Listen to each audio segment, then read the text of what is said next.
some three excellent speakers. Now, firstly, I'd like to introduce Azima Danji. She's the CEO of Connect Here. Please make her welcome.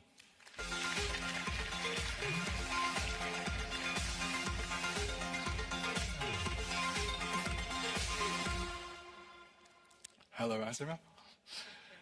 Okay. Now, Azima, I want to turn this discussion to you because I love your story, because you've developed Connect Here, which is an organization that provides translation services mainly in Pakistan and for those who are deaf. And you started the organization because your parents, who are deaf, found it very difficult to function as other citizens would in Pakistan. So that inspired you to create Connect Here, which is mainly technology focused, but I understand you offer in-person translation as well. But explain to us, what potential does artificial intelligence have for a business like yours, which does such amazing work for people who are deaf?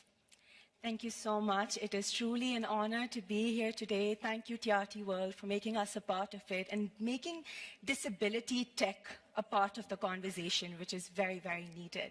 So your question takes me back to 1960s, late 1960s, when my grandmother, my nanny, had 4 deaf daughters. And at that time, we didn't even have mobile phones as much populated in Pakistan. And even if it was there, it was only audio call. And deaf people who can't hear, they cannot talk through audio calls. And at that time, someone told my nanny that technology is going to bring video calling as an option, and that will change the life of your daughters, which is very, very true, because then, early 2000s, my mother got her first smartphone, through which she was able to talk to her mother, my nanny, over video call all by herself. And I have been raised seeing that. I have been raised in a deaf family. I'm a very proud Coda, a child of deaf adult, and sign language is my mother tongue. So growing up, I realized that although everything is very similar and normal within my family, but whenever we step out of my house, people treat my parents differently, because there is a communication gap. People use spoken language, and my parents use sign language. So how can we use technology in this mix and connect both the communities together? And I always used to think that one day someone is going to use technology in Pakistan to make it happen, until I turned 19 and decided if no one is doing it, that doesn't mean I cannot do it.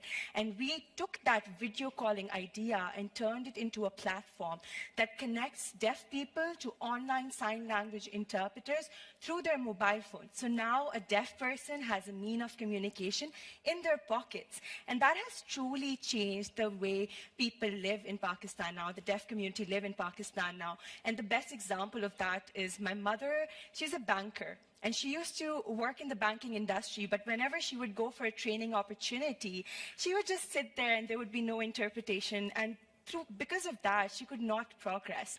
But now in Pakistan, deaf bankers have our technology, and we have a brilliant example of a banker who presents in front of his board members using this tech.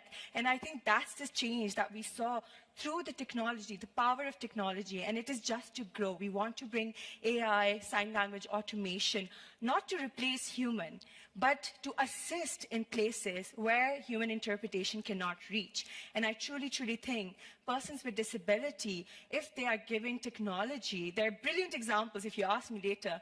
There's so many examples of how now people recognize assistive technology can really, really allow persons with disability to be a part of economy. And if we can do it in Pakistan, we can definitely do it all across the world.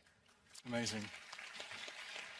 Now, Azima, you're primarily based in Pakistan for your work, but also for your family. And Pakistan, as we know, is one of the really exciting emerging economies of the world. You have quite a young population that's very educated as well. We also know that there is a large segment of the population who is, frankly speaking, quite poor and underdeveloped as well. So it's interesting, we talk about AI in the setting of Silicon Valley or Europe or the United States, for example, but how can AI help a society like Pakistan, which has this really interesting dynamic mix of modernity, but also a very rural and traditional living?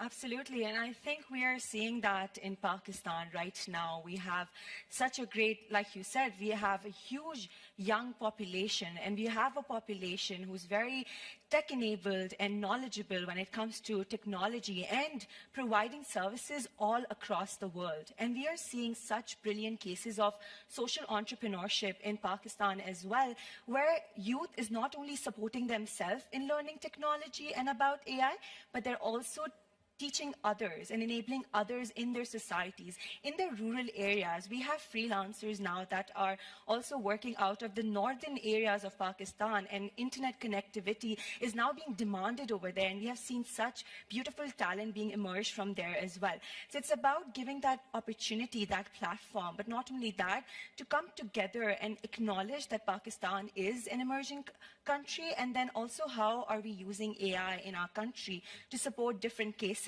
Like, for example, even at Connect here, we are using AI to build sign language automation. Whenever I meet someone and they realize that we have tech individuals, I have a business partner based out of Pakistan who has the knowledge and ability to build a alpha version of that, it's shocking for them, but I think we need more of these platforms to talk about it, to connect with these individuals in the developing countries and see how we can build partnership. It's a global world. We need to build partnerships. We have to see where the talent lies, how can we connect with them, and how we can get the best ability out of them.